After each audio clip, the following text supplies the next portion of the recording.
Bonsoir à toutes, bonsoir à tous. Bienvenue dans le forum de ce jour. Le monde des bien-entendants auquel vous, téléspectateurs et moi, nous faisons partie, est incapable d'imaginer le supplice, notamment psychologique, qu'est la surdité totale. On ne découvre l'infirmité d'un sourd que lorsqu'on cherche à communiquer avec lui, car à cet instant, il n'entend aucun message, aussi intense soit-il. Le sourd total non seulement n'entend plus les gens parler, mais ne s'entend plus parler. Désormais, tout ceci est révolu. Le domaine de l'ORL, précisément de la surdité, je dirais, connaît des avancées. Grâce à l'implant cochléaire, les malentendants peuvent retrouver l'audition et tout change dans leur vie. Très bonne nouvelle, mais quels sont les premiers signes, les signes annonciateurs d'une surdité totale? Comment les diagnostiquer? Quand bénéficier d'un implant cochléaire? La prise en charge est-elle à la portée de tous les malades? Voilà autant d'interrogations qui nous amènent à installer ce forum de ce jour, grâce auquel on a des invités non moins importants. Nous avons déjà sur ce plateau le professeur Bruno Frachet. Il est médecin ORL et chef service ORL de l'hôpital Rothschild à Paris, en France. Bonsoir. Bonsoir. Merci d'être avec nous. Nous avons également avec nous Michel Olivier Baguidi, parent d'une patiente implantée. Bonsoir à vous aussi. Merci d'être là. Votre parente, elle se porte bien, ça va? Par la grâce de Dieu. Ok, on va revenir plus amplement sur son cas.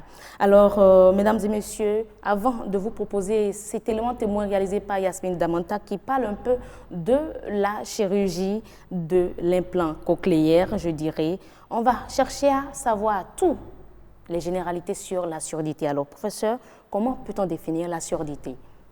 La surdité, c'est l'impossibilité, l'incapacité d'entendre les sons du monde extérieur.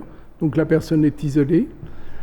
Alors la particularité, c'est que si la surdité survient pendant la grossesse de la maman, évidemment, le bébé qui va naître n'entendra jamais rien. Et s'il n'entend jamais rien, il sera incapable de parler. C'est pour ça que la surdité complète congénitale donne ce qu'on appelle des sourds-muets, c'est-à-dire incapable d'entendre et incapable de parler. Comment cela s'explique? Pourquoi la surdité agit sur le langage? Si vous mettez un enfant dans un environnement sonore, par exemple le français ou une autre langue, il va apprendre très naturellement le français ou l'autre langue.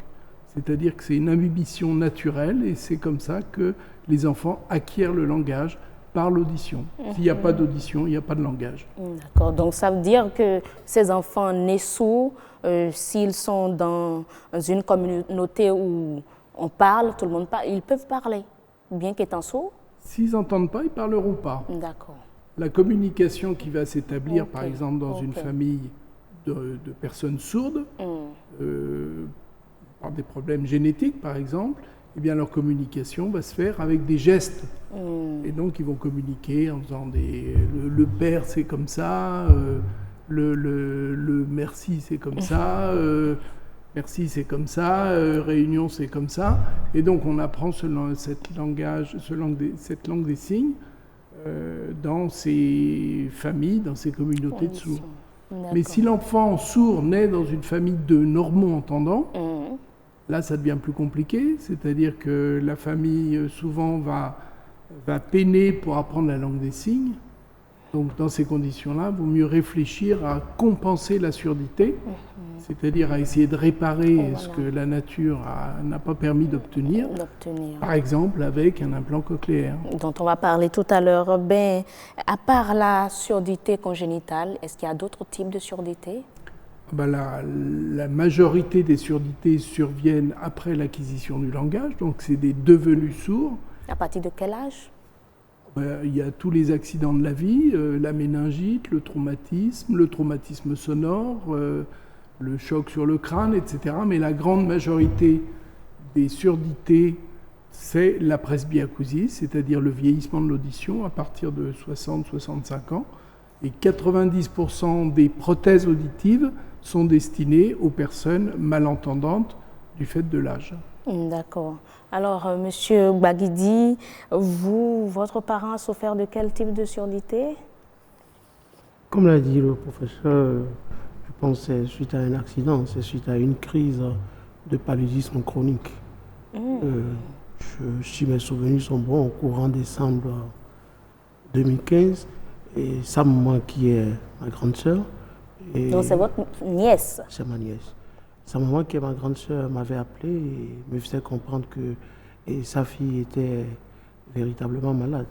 Donc elle me sollicitait financièrement, un geste auquel j'ai répondu sous le coup. Mais plus tard,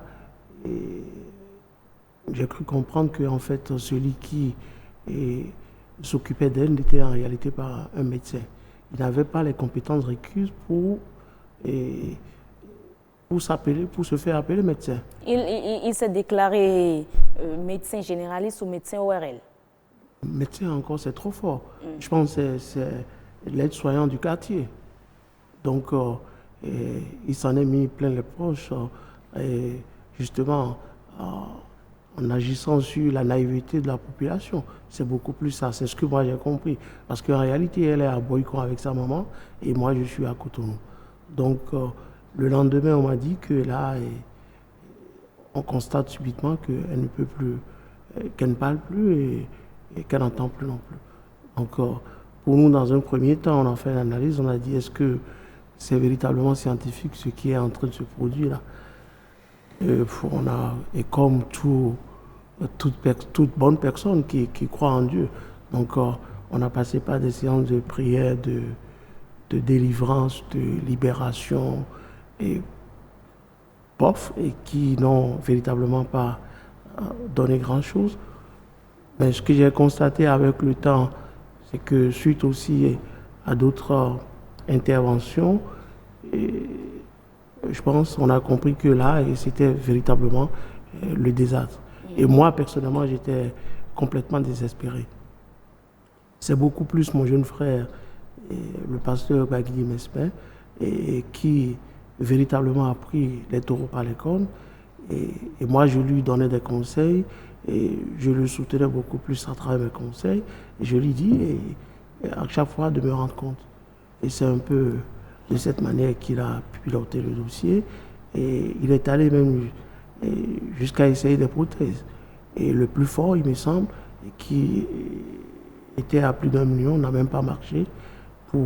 Et là, véritablement, pour moi, j'étais complètement bas. Donc, chemin faisant, il m'a parlé du médecin responsable de la clinique Les Mélodies. On va en venir là, c'est déjà dans le traitement. Vous entrez de plein pied, je dirais, dans le traitement. Mais le mal a commencé suite à un accident. Oui. Voilà.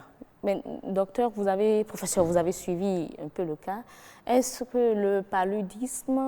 Le paludisme peut, dans des accès malins, comme on dit, peut entraîner des surdités complètes. Et donc, c'est une des complications majeures du paludisme. D'accord. Quelles sont alors les causes, concrètement, les causes où on va parler de facteurs de risque ou des deux? Alors, on doit bien distinguer les surdités congénitales qui sont dues à un problème génétique, qui sont dues à une maladie de la maman pendant la grossesse, par exemple la rubéole, si elle survient à la 5e semaine, elle donne souvent des surdités complètes. Mais pendant la période prénatale, je crois qu'il y a des analyses qui sont effectuées, je crois. On nous parle de rubéole aussi, non? On peut suspecter la rubéole chez une femme enceinte, et là on s'inquiète beaucoup de savoir si il y a un risque pour l'enfant de naître sourd.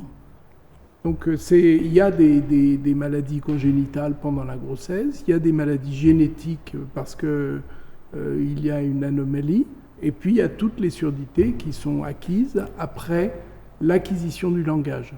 C'est-à-dire vers le 20e mois, vers à peu près 2 ans. Et donc là, l'enfant a appris à parler. Et là, s'il devient sourd, c'est complètement différent parce qu'il a déjà entendu quelque chose.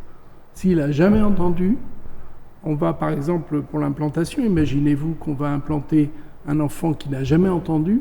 Il va falloir, grâce à la rééducation, lui faire comprendre que la sensation qu'il a est une sensation sonore. Et ça, c'est pas si facile que ça. C'est assez difficile à imaginer d'abord. Donc tout est différent. si l'enfant a déjà entendu, si c'est une surdité acquise. Et quand la surdité est acquise, quelles peuvent être les raisons de cet état de choses? Les raisons, par le paludisme, voilà, oui. la méningite, grande pourvoyeuse de surdité bilatérale, les traumatismes crâniens, les accidents de voiture, etc., etc. Qu'est-ce que vous mettez dans surdité bilatérale? C'est-à-dire que si vous êtes atteint d'une surdité que du côté gauche, par exemple, vous avez un accident de voiture qui tape sur le côté gauche, vous pouvez avoir une surdité à gauche, mais être correctement entendant du côté droit. Dans ces conditions-là, on ne va pas faire d'implant cochléaire. Imaginez que vous tombiez en arrière avec une fracture des deux os de l'oreille, eh bien, vous allez avoir une surdité bilatérale, et là, vous serez dans l'état de mademoiselle, c'est-à-dire incapable d'entendre quoi que ce soit. Là, c'est total. C'est total, donc la surdité est bilatérale totale. Mais est-ce que la profession peut en être également la cause? Parce qu'on a lu un peu sur la toile, il paraît même qu'il y a des médicaments qui sont également la cause. Alors là, il y a ce qu'on appelle les surdités dites autotoxiques, c'est-à-dire toxiques pour l'oreille.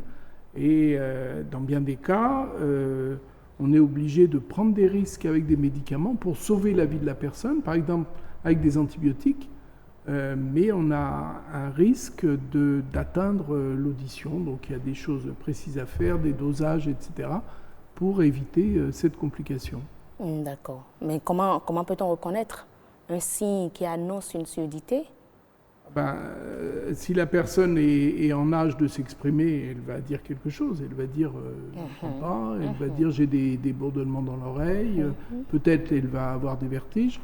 Et puis les médecins vont faire des tests pour vérifier qu'il y a une perte d'audition.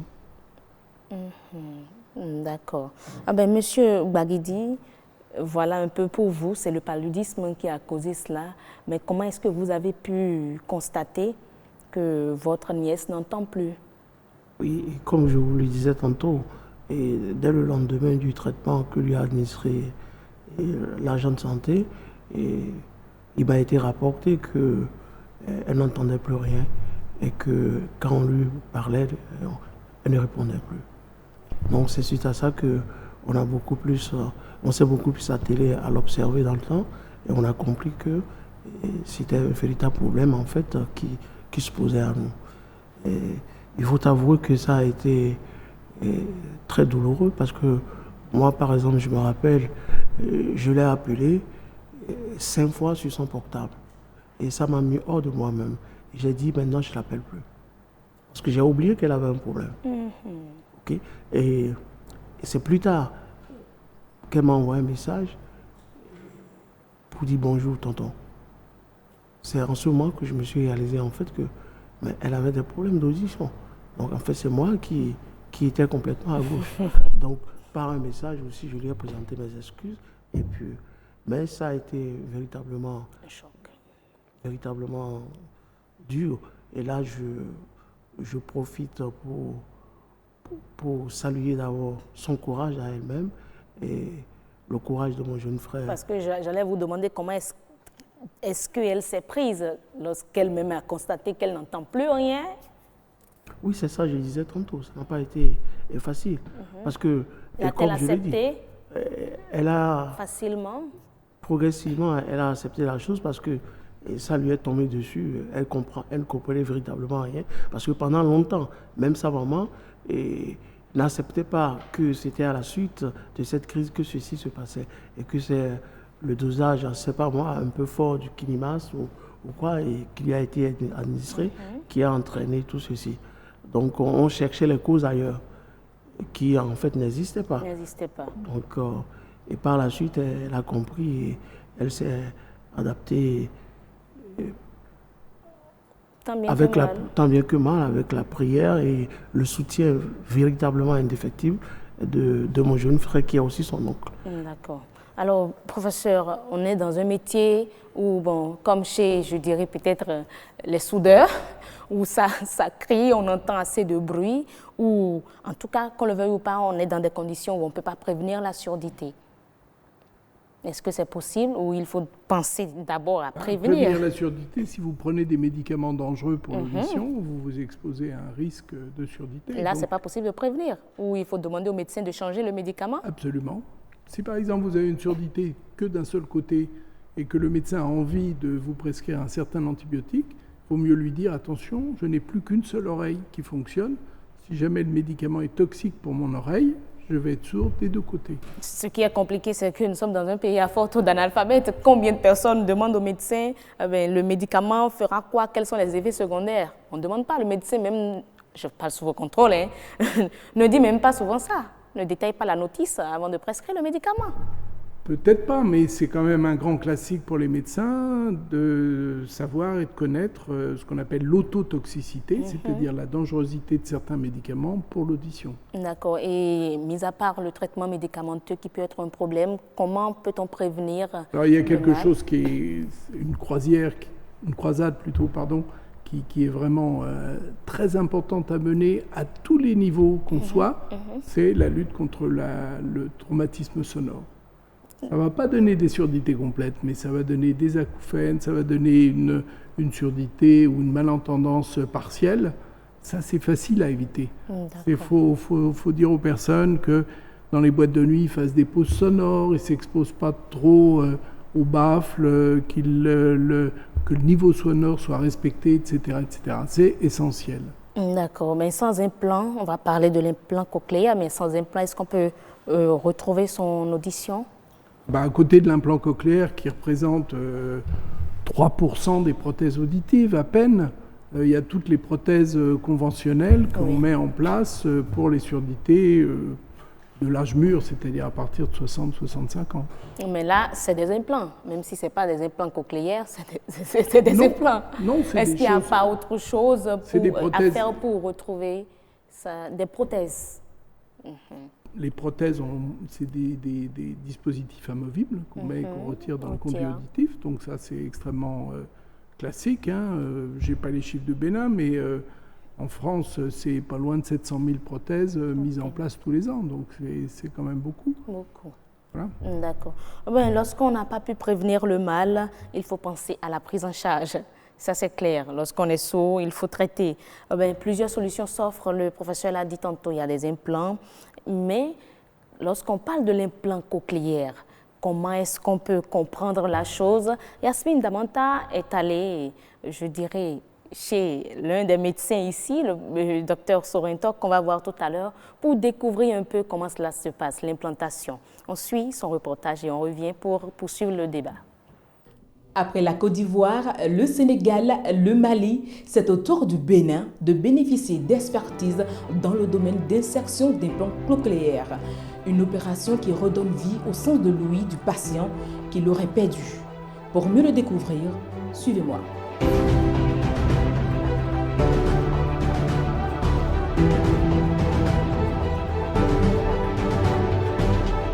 Deux heures d'horloge, c'est le temps que dure cette opération chirurgicale. Le patient ici est un enfant de 5 ans. Il est sourd depuis sa naissance. Pour essayer de repérer un des osselets de l'oreille qui s'appelle l'enclume. Et avec ce repère, on peut trouver une balise très importante qui est la fenêtre ronde. La fenêtre ronde au travers de laquelle on va passer un faisceau d'électrodes pour aller stimuler le nerf auditif. Et puis là, ce que je suis en train de faire, c'est de prévoir un petit logement pour mettre ce qu'on appelle le récepteur, qui va comporter des spires de fils. Et l'ordinateur de ce système, de cette prothèse, c'est cette petite zone ici qui va faire tout le travail de sélectionner le bon endroit pour avoir la bonne stimulation sur le nerf auditif.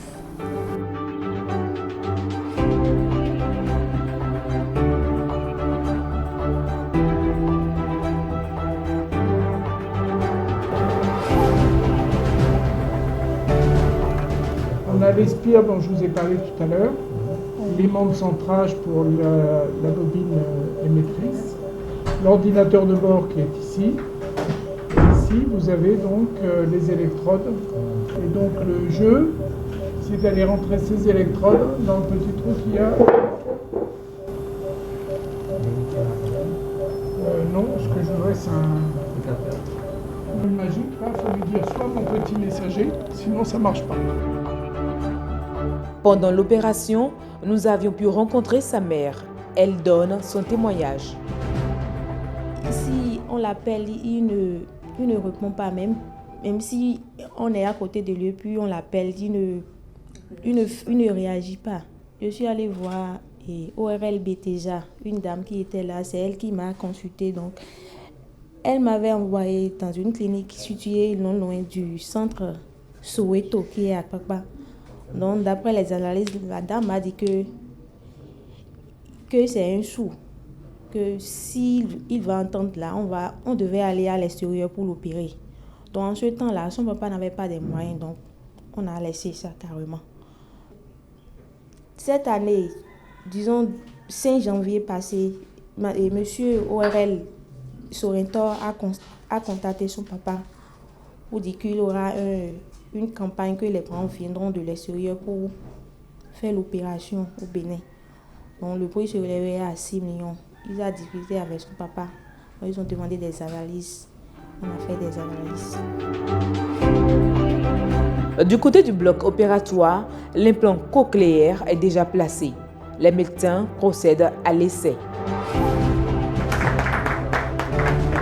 Totale réussite. Des applaudissements qui témoignent du succès de cette intervention chirurgicale.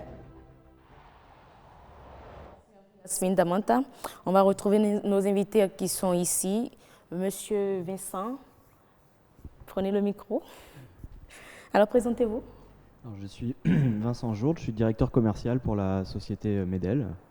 Qui est dans la fabrication d'implants cochléaires. La fabrication d'implants cochléaires et sa commercialisation, mais également notre rôle va un peu au-delà aussi sur des projets naissants dans certains pays, puisqu'on s'inscrit aussi dans le développement d'une activité médicale qui est la pose de l'implant cochléaire. Donc c'est à la fois de la formation chirurgicale, mais également toute la suite, puisque l'histoire de ces patients là ne va pas s'arrêter après cette intervention.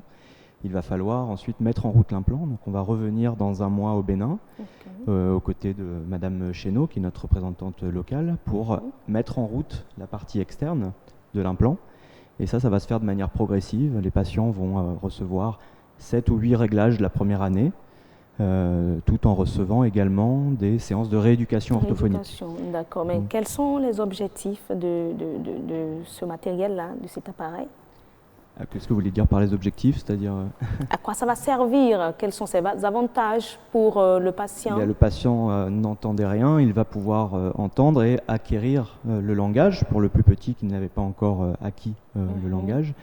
Et pour l'adulte, elle va retrouver petit à petit l'audition et remettre en place de la compréhension de la parole et certainement se réinscrire dans la société, se réintégrer aussi socialement. Et c'est total? L'audition est retrouvée de façon totale? Alors, pas tout à fait. On a aujourd'hui, l'objectif pour toute implantation va être quand même de retrouver 100% de compréhension de la parole, au moins dans des situations assez faciles. Après, c'est vrai que la compréhension dans le bruit peut rester difficile, et c'est là que le travail avec l'orthophoniste va permettre justement d'avoir des résultats très proches de ce qu'auront des normo-entendants. Mais ça reste quand même... ça reste un implant, c'est-à-dire ça ne va pas permettre non plus de retrouver une audition parfaite. D'accord, remettez le micro au président de la société Bénin Togo des ORL. Présentez-vous. Je suis Dr Lucien Ayounzonon, je suis otorhinolaryngologiste et chirurgien de la face et du cou. Et je suis l'actuel président de la société bénino-togolaise des ORL, que nous appelons Sobetol, qui regroupe à la fois les ORL qui sont dans le privé, les ORL qui sont dans le public, et les enseignants dans les deux pays, et qui a un cadre de formation et aussi, dans une certaine mesure, de validation des recherches qui sont faites et dans le cadre de notre spécialité dans le pays. D'accord, mais est-ce que cette chirurgie-là est une première au Bénin où ça se faisait? Cette chirurgie-là est une première au Bénin et c'est d'ailleurs pour cela que notre société a le devoir de s'y intéresser. Premièrement, parce que c'est quand même une opportunité d'apprentissage pour les spécialistes du Bénin et du Togo. C'est une opportunité de transfert de technologie. Mais étant des spécialistes sur le terrain, nous avons la responsabilité de suivre de près tout ce qui se fait sur nos concitoyens. Lorsqu'il y a une équipe qui vient dans notre pays et qui veut intervenir, même si nous connaissons les références de ceux qui viennent, nous avons besoin d'être à côté et de nous assurer que ce qui se fait dans les règles de l'art et en respectant la dignité de nos populations. Et alors, c'est vrai que les personnes concernées sont là, mais ce qui se fait aujourd'hui, comment pouvez-vous qualifier ça? Est-ce que c'est fait dans des conditions internationales qui répondent aux normes? Non, c'est sûr que ce sont des professionnels parce qu'aujourd'hui, on ne peut pas parler d'implants cochléaires partout dans le monde sans ces références qui sont autour de nous ici aujourd'hui. Et je pense que notre devoir est de voir comment profiter de l'opportunité qu'ils offrent pour essayer de mettre en place une organisation et une dynamique pour apporter des réponses au drame de nos populations en matière de communication et d'audition. Je vais peut-être vous demander, où ils sont au nombre de combien au Bénin à être malentendants? Bon, en général, il faut compter 1 sur 1000. Bon, donc, il faut compter par année autour de 600 qui naissent et qui ont des problèmes d'audition. Wow. Et parmi ces 600, bon, il y aura un certain nombre qui auraient besoin, normalement, si on en avait les moyens. Vous avez entendu tout à l'heure la dame témoigner et qui a parlé d'une certaine somme. Cette somme-là, c'est lorsqu'on met ça sur le registre de vraiment, comment dire, la gratuité. C'est lorsque c'est le cœur qui apporte l'expertise qu'on peut parler de ce montant. Mais si on doit faire les choses dans les normes qui sont les normes d'ailleurs, je pense que ça demande un peu plus. Mais c'est lorsque l'on se met sur le chemin et qu'on commence par réfléchir que l'on trouve les voies et moyens pour apporter les réponses adaptées. Nous ne pouvons pas prendre l'accessibilité financière comme une raison pour reculer. Nous devons trouver donc des approches qui permettent de contourner. Et on va en venir tout à l'heure aux solutions, ce qu'il faut aujourd'hui pour accompagner, faut-il subventionner, tout, on va en parler tout à l'heure. Mais professeur, vous êtes au Bénin depuis combien de temps? Je suis venu la première fois pour préparer le projet en octobre 2017. Et donc, voilà, l'objectif a été... Et maintenant pour le travail, même pour Alors, on est arrivé, je ne sais plus quand, lundi dernier. Ok, d'accord. Et vous avez à prendre en charge combien de patients? On a opéré 2 implants cochléaires cette fois-ci, donc un par jour. Voilà. Et c'est tout? Il n'y en aura pas plus? Si, non, mais on a fait une... Parce que si on nous dit qu'il y a au moins 600 personnes qui souffrent d'audition par année...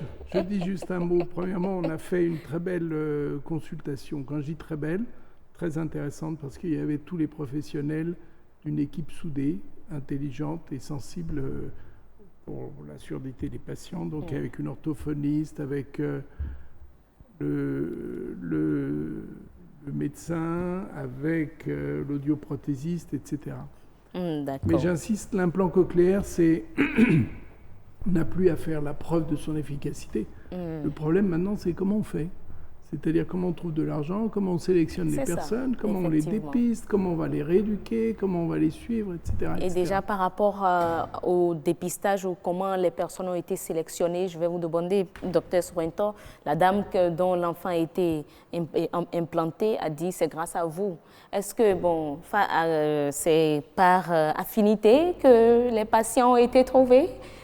Bon, je vais déjà dire... C'est la partie visible de l'iceberg. Ce que nous voyons là dans le reportage, c'est l'aboutissement d'un cheminement de plusieurs mois, voire années de travail. Il faut, comme le professeur le disait, il faut être une équipe. Il faut des médecins ORL, il faut des orthophonistes, il faut des audioprothésistes, il faut des psychologues pour qu'on puisse non seulement d'abord dépister, ensuite faire le bilan avant d'être sûr que cette personne peut être réellement implanté. Donc, dans notre équipe au Bénin ici, pratiquement tous les médecins ORL au Bénin interviennent, puisque vous avez vu le cheminement de cet enfant, est passé chez d'autres ORL. Ensuite, tous les orthophonistes interviennent, parce que n'importe qui de ces spécialistes peut dépister et ensuite le référer à un ORL pour d'autres examens. Ensuite, ces mêmes enfants vont faire des examens de radiologie, donc presque tous les spécialistes.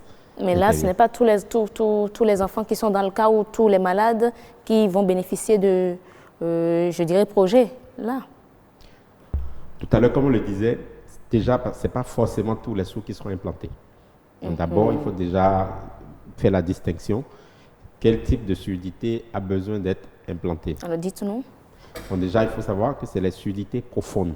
Des personnes dont la surdité ne peut pas être corrigée par les prothèses auditives classiques. D'accord. Les prothèses auditives, on n'a pas besoin d'une chirurgie. C'est comme les lunettes que nous portons.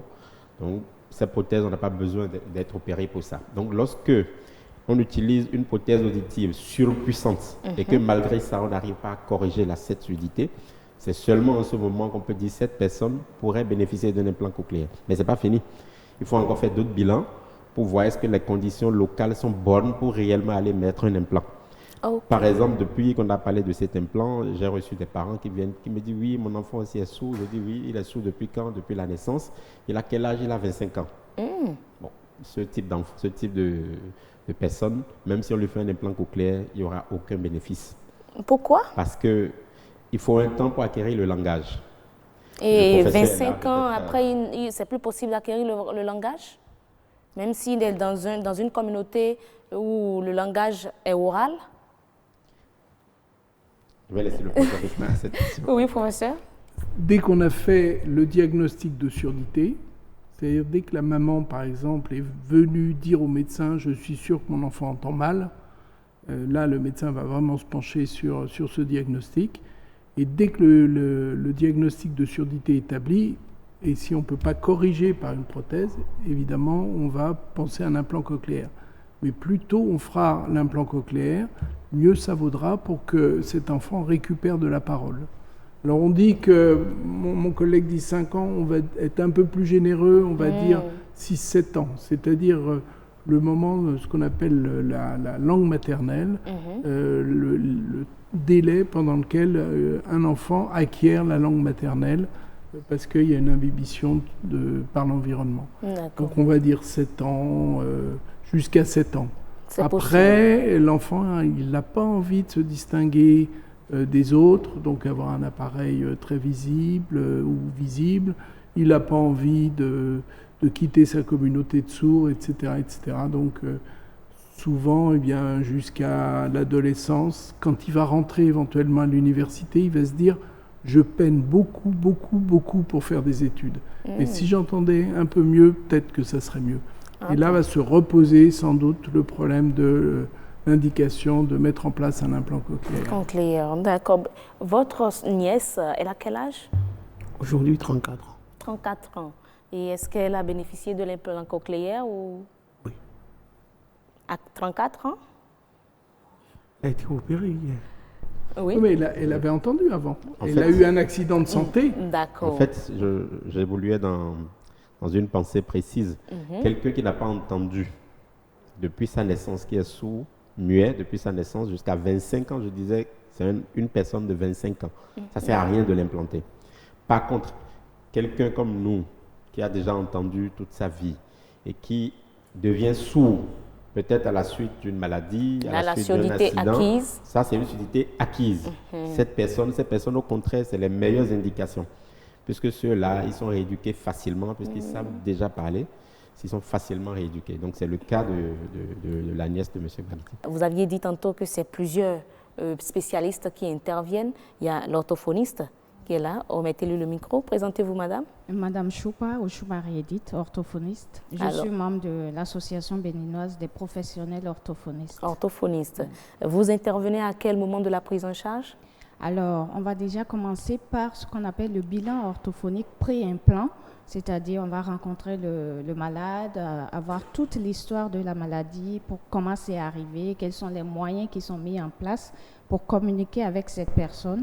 Et ensuite, on va faire ce qu'on appelle une évaluation à l'aide des tests orthophoniques qui vont permettre de déterminer le seuil d'intelligibilité de la patiente, savoir ce qu'elle est capable de dire, comment elle le dit, quand on lui donne un message, comment elle le reçoit, comment elle le comprend.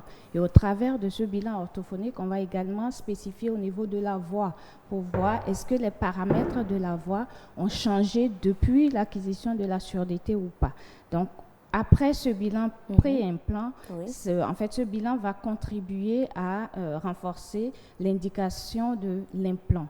Et ensuite, après l'implant et dès le démarrage de l'activation et des réglages, l'orthophoniste également sera présente parce qu'elle va travailler le langage, la parole, l'articulation, la compréhension des messages, l'intelligibilité avec cette personne qui a été implantée. Qu'elle soit adulte ou enfant. C'est vrai qu'avec les enfants, ça va être un travail beaucoup plus laborieux parce que l'enfant qui n'avait pas entendu, il faut lui faire découvrir les sons, il faut lui permettre de discriminer les sons, de faire la différence entre un son sourd, par exemple le P, et un son sonore qui est le B. Donc, il faut faire ce travail laborieux avec l'enfant. Tandis qu'avec l'adulte, la dame qui a été implantée hier, ça va être un travail relativement plus aisé dans la mesure où elle avait déjà entendu, elle a un niveau de langage et donc il faut travailler au niveau du maintien de la voix, de l'intonation de la voix et de la compréhension des messages pour lui permettre dans la société de pouvoir communiquer de façon aisée. Et de s'insérer dans la société. Et tout ça prend combien de temps après l'implantation, bien sûr? Ça peut durer des années. La rééducation orthophonique peut durer des années. Tant que le patient est capable de faire des acquisitions, surtout au niveau des enfants, il faut accompagner pendant longtemps parce qu'ils vont être scolarisés, ils vont apprendre les leçons, il faut faire le français, les mathématiques, il faut un accompagnement à long terme. Chez l'adulte, à partir du moment où elle se sent plus ou moins indépendante, capable de s'insérer dans la société, elle reviendra avec des séances un peu plus espacées pour lui permettre quand même de poser ses problèmes, j'ai telle difficulté dans tel domaine et l'orthophonie sera toujours présente. Présente, d'accord. Remettez le micro à côté de vous. Présentez-vous. Bonsoir, je m'appelle Alexis Pourret. Je m'occupe d'une société qui s'appelle la Maison Pourret Médicale, qui est une société donc, qui accompagne les spécialistes ORL pour diagnostiquer les problèmes de surdité via des audiomètres, qui permet d'accompagner les spécialistes ORL aussi également au niveau de la chirurgie, par du matériel comme des microscopes, des moteurs qu'on a vus tout à l'heure, des instruments qui permettent de réaliser donc la pose des implants cochléaires. Et moi, je veux quand même connaître ce qu'il y a dans les implants cochléaires. Quelle est la composition, l'implant cochléaire? Alors, la composition de l'implant cochléaire, c'est plus... Parce que si ça va là-bas et puis bon, avec le temps, avec la rééducation, on entend, c'est magique. Qu'est-ce qu'il y a à l'intérieur? Alors, l'implant cochléaire, c'est plus... notre ami de chez Medel, Vincent Jourdès, qui s'en occupe. Nous, on s'occupe plutôt de la partie matérielle. Donc, matériel qu'on a vu tout à l'heure au niveau de la réalisation de votre reportage. Où vous avez un microscope, des caméras, des moteurs et des instruments. Donc, pour la partie implant, c'est plus nos amis donc, de chez Medel qui vont pouvoir vous décrire la spécificité des produits. Et vous êtes venu avec tout ce matériel là où c'était disponible ici? Alors, déjà, nos spécialistes ORL sont déjà équipés, on fait des gros efforts d'équipement de ce type de matériel et on a pu accompagner avec également des nouveaux produits pour pouvoir montrer la chirurgie, notamment des caméras qui permettent de faire bénéficier à tous les médecins la pose de ces implants et de faciliter la pose. D'accord. Ce qu'on a compris, c'est que ce n'est pas une opération comme ça se faisait où on ouvre carrément tout. Ça a été juste une partie qui a été, je dirais, incisée. Expliquez-nous un peu. On peut revenir un peu sur ou qui avait pratiqué. C'est le professeur qui avait pratiqué. Je vais lui laisser la parole, c'est mieux. Alors, on va revenir un peu sur la chirurgie, comment ça s'est passé, comment ça se fait. La chirurgie, ça terrorise toujours un petit peu. Ben voilà. En fait, c'est une chirurgie assez banale. Il doit y avoir à peu près 450 implantations par an en France. Donc, pour vous dire que c'est quelque chose à Paris, je veux dire, pour dire que c'est quelque chose d'assez banal. C'est une chirurgie qui dure à peu près 2 heures. On peut le faire en une journée, c'est-à-dire la personne rentre le matin et sort le soir, sans hospitalisation durable. Et finalement, contrairement à ce que disent les personnes qui ont très peur de l'implant, on ne rentre pas du tout dans le cerveau. On reste complètement superficiel par rapport au crâne. Simplement, c'est une anatomie qui est assez subtile et il faut savoir naviguer avec des instruments, du bon matériel, des bons moteurs, etc. etc.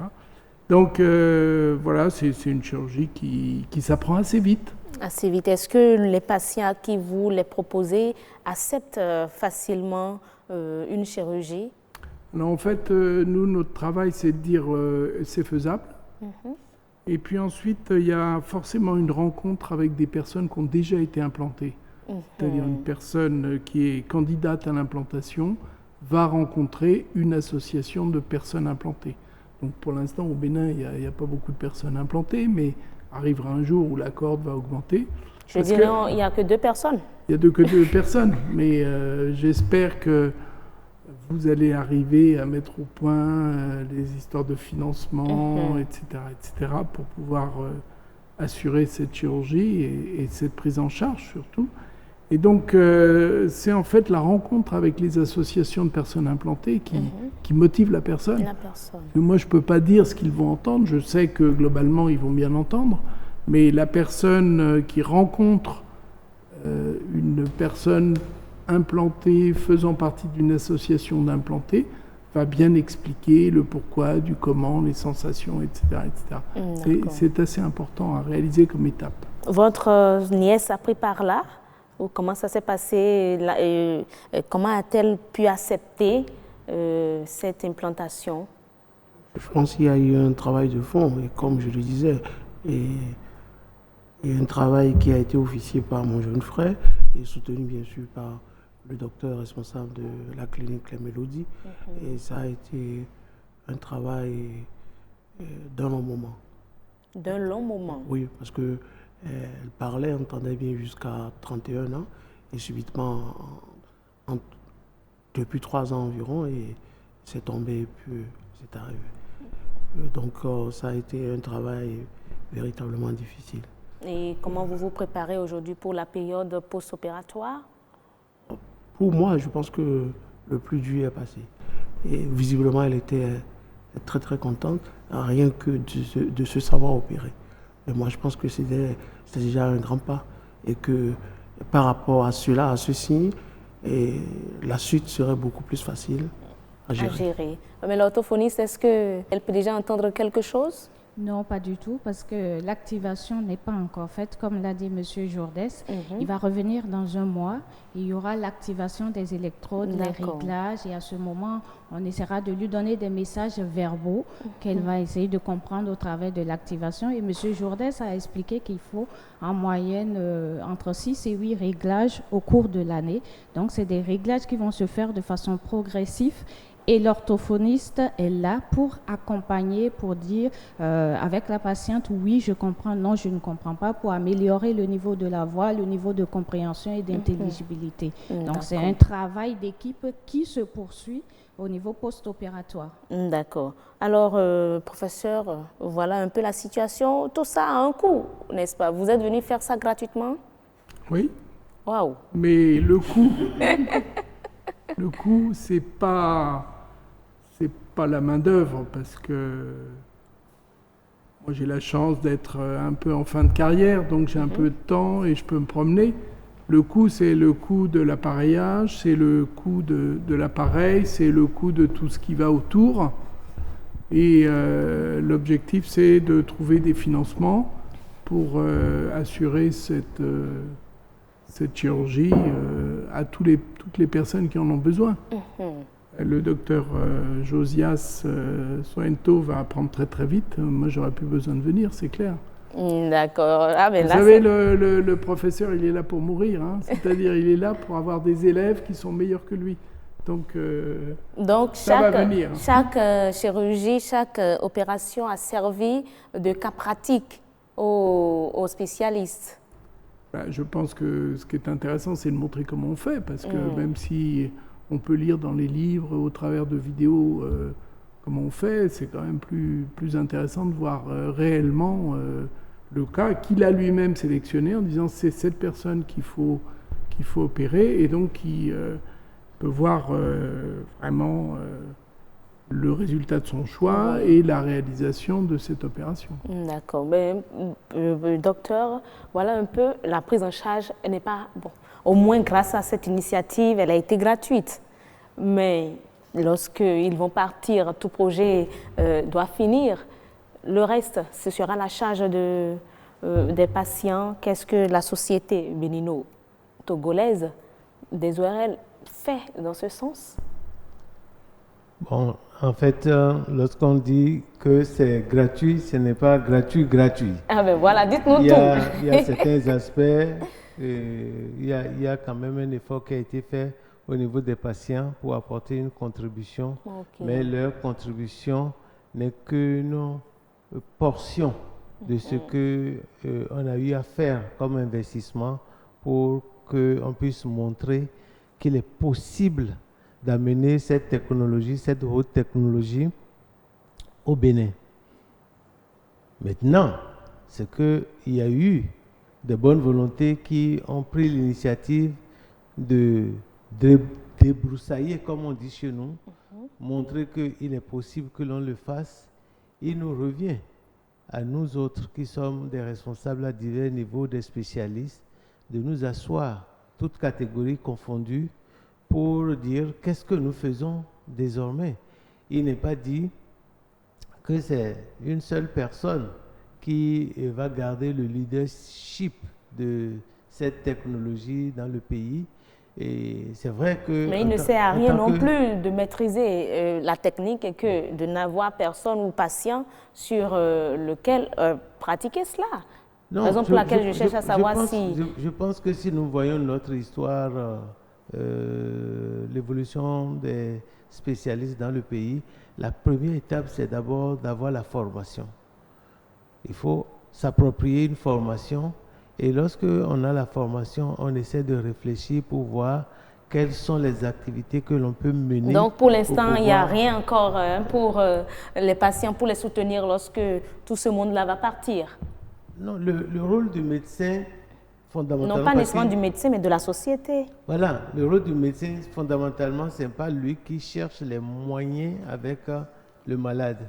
Mais il essaie de trouver le cadre en négociant avec les pouvoirs politiques, en négociant avec les gens qui ont un peu de moyens pour, à travers des organisations, à travers les contacts humains et à travers aussi des sponsoring et autres, trouver obligatoirement des solutions. Ce qui va être fait, voilà. C'est notre souhait, que ça soit vraiment fait pour que si même on peut subventionner, l'État peut subventionner cela, ce serait bien parce que sur 600 personnes, 600 naissances sont quand même ont des problèmes d'audition, c'est compliqué pour le développement de la nation. C'est bien compliqué. Merci à vous, chers invités. Merci d'être passés sur ce plateau. On était donc avec le professeur Frachet. Pourtant, vous entendez bien. Oui, mais c'est pas facile à dire, à prononcer. On était donc avec le professeur Bruno Frachet, qui est médecin ORL, chef service ORL de l'hôpital Rothschild à Paris, en France. Michel Olivier Gbagedi, parent d'une patiente implantée qui nous a au moins parlé du vécu de sa nièce. On a eu au moins les spécialistes aussi à divers niveaux qui nous ont donné leur avis sur l'implantation cochléaire. On vous remercie, mesdames, messieurs. Voilà, tout est donc possible avec les recherches, avec la médecine moderne. Aujourd'hui, les sourds, je dirais totaux, peuvent entendre de nouveau grâce à une implantation cochléaire. Merci à vous. Ce sera tout pour le forum de ce jour. À très bientôt. Portez-vous très bien.